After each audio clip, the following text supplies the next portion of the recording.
Ganito pala si Donnie Pangilinan kapag nasa bahay lang, kung saan nga talaga ay binuking ni Tito A at Tita M sa nasabing interview sa TV5.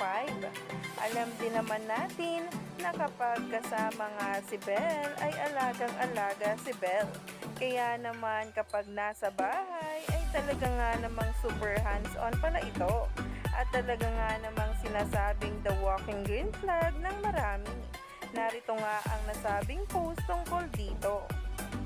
Nandun siya, walang trabahong pag-uusapan. Anak lang namin siya. So, Yes, saka taga-hugas ng plato. tagahugas ng tagalinis. plato.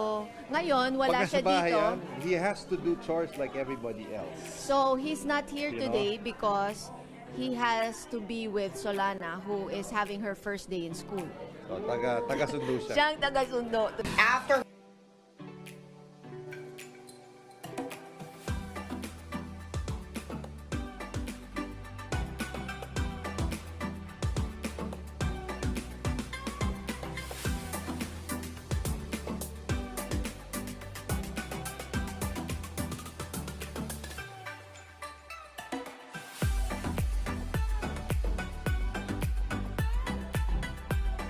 Kaya naman, stay tuned lang tayo for more updates tungkol mismo kay Donnie Pangilinan at Belle Mariano.